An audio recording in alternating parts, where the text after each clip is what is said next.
Fala pessoal, beleza? Lucas Mizumoto aqui para mais um vídeo em tempo de tela. Hoje eu vou falar um pouco sobre o Oscar 2021, na verdade o Oscar daqui para frente. O que será que pode mudar com essas questões aí, envolvendo coronavírus e tudo mais, né? E como essa grande premiação do cinema vai mudar para sempre, ao meu ver, e principalmente vai mudar por conta dos serviços de streaming.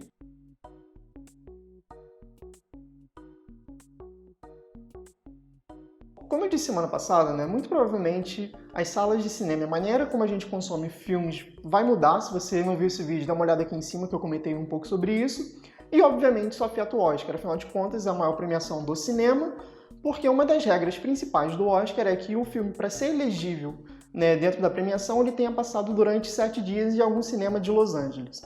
No entanto, essa regra muito provavelmente vai mudar para o Oscar de 2021, já que a gente não tem cinemas abertos e a previsão é que continue assim por um certo tempo. E mesmo no período mais famoso, né, do Oscar, que seriam aqueles filmes que saem em novembro, dezembro, a gente ainda não tem certeza se os cinemas vão voltar a abrir, ou se abrir a gente não sabe ainda como é que vai ficar a questão da quarentena sanfonada.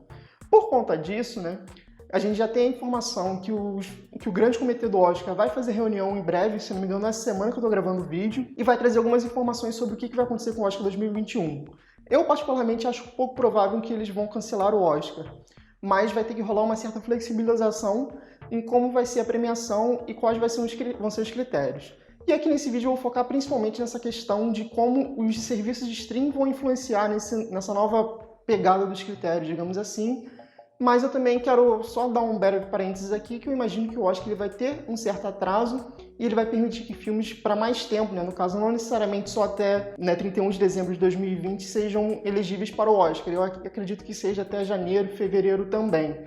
Mas esse daqui eu não vou entrar em muitos detalhes aqui, porque meu foco vai ser realmente nessa parte do serviço de stream, né, e como de repente esses filmes que vão sair on demand e não no cinema podem influenciar e impactar muito a premiação do próximo ano e daqui para frente. Bom, então como eu disse aqui, né, o principal fator que a gente tem que levar em consideração é o fechamento dos cinemas, né? As salas de cinema não estão funcionando e por isso um dos critérios principais acaba sendo anulado, já que não tem como você ter essa exibição. E aí, né, isso causa um impacto muito grande para a indústria e especial para a premiação, porque, né, você não tem como divulgar esses filmes não vão estar passando nas grandes salas. E a única alternativa que a gente tem no momento para lançamento de filmes, seja os filmes que já estão em pós-produção ou filmes que estão em processo aí, né, de chegar nesse momento, é no serviço de streaming, seja Netflix, Amazon Prime, serviço próprio das distribuidoras, né, ou, enfim, dos estúdios. Então, esse acaba sendo o grande gargalo do momento. E mesmo se a gente pensar que todos os filmes que têm esse potencial do Oscar vão sair mais para frente, né, além de saírem todos tumultuados e acabam se degluteando ali, né, em questão de não ter como fazer uma propaganda muito boa separadamente, já que você tem um volume muito grande de filme, você não tem onde passar de uma maneira mais escoada, porque a gente tinha, por exemplo, né, os grandes festivais de cinema que eram termômetros do Oscar. A gente tinha, né, o Festival de Cannes, o Festival de Toronto, o Festival de Veneza, só para dar alguns exemplos aqui. E muitos desses festivais já colocaram que não vão ter a edição de 2020 ou estão estudando maneiras de ser uma edição remota. Por exemplo, o Festival de Toronto, né, que foi uma coisa que saiu inclusive na Variety, vou colocar o link aqui embaixo, que o Festival de Toronto está considerando fazer esse ano, né, um festival flexível, parte presencial, parte, né, por stream, né, no caso remoto, e para próximos anos também estão pensando em trabalhar nisso. O que é interessante, né, porque a gente pensa, né, que esses filmes que têm esse peso de filme de festival, né, que normalmente tem esse destaque por, né, serem uns filmes mais, entre muitas aspas, filmes de arte e tal, eles acabam, né, tendo um grande ponto aqui, só que se eles vão para o serviço de stream, eles alcançam um público maior, então também é interessante para eles, pensando no sentido mais rentável da coisa. E aí eu entro nesse meu ponto de que como isso, de certa maneira, vai ser irreversível para o Oscar, porque na medida que, né, a porta estourar, digamos assim, a boiada estourar, eu acho que eles não vão conseguir mais impedir que filmes que não estreiem necessariamente no cinema possam ser candidatos. E aí, por que eu digo isso, né? Primeiro, a questão financeira. Esses filmes de produtoras menores ou produtores independentes, como eu disse, não têm tanto destaque assim em mídia, né? Eles não competem, por exemplo, com Vingadores da vida, né, em questão financeira, de marketing e tudo mais. E você trazer esse filme para um stream é mais barato para essas produtoras e também acaba tendo um alcance maior porque esses streams têm um alcance mundial. esse é um primeiro ponto, né, que esses filmes, além de terem um reconhecimento artístico, já que eles têm uma liberdade maior, eles vão ter um reconhecimento de público em teoria.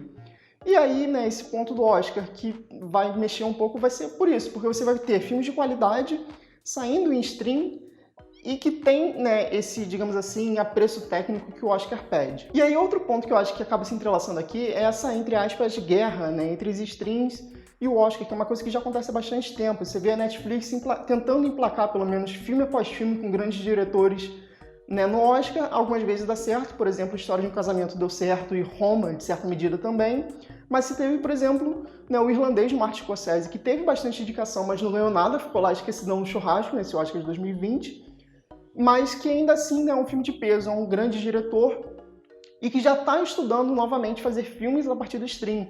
Né? A gente vê que, por exemplo, a Netflix, ela tenta sempre fazer isso, né, de trazer esses filmes, sempre não, mas recentemente trazer esses filmes, mas ela precisava, né, meio que se moldar ali naquela regra de poder passar os filmes em lá em Los Angeles e tal, mas, né, se você tira, né, essa preocupação de ter que passar no cinema, deixa direto na Netflix, fica muito mais fácil, fica muito mais barato. Então eu acho que vai ser uma coisa do tipo, se o Oscar permitir que filmes que não saíram no cinema sejam concorrentes para o Oscar 2021, você vai ter, né, essa abertura maior, então acho que vai ficar muito mais fácil. E para fechar, o terceiro ponto aqui é um ponto meio óbvio, que é assim, você não teve muitos filmes que saíram em 2020 até agora no cinema. Você vai botar, tipo, Sonic, Aves de Rapina e, sei lá, O Homem Invisível para ser os candidatos ao Oscar? Muito provavelmente não.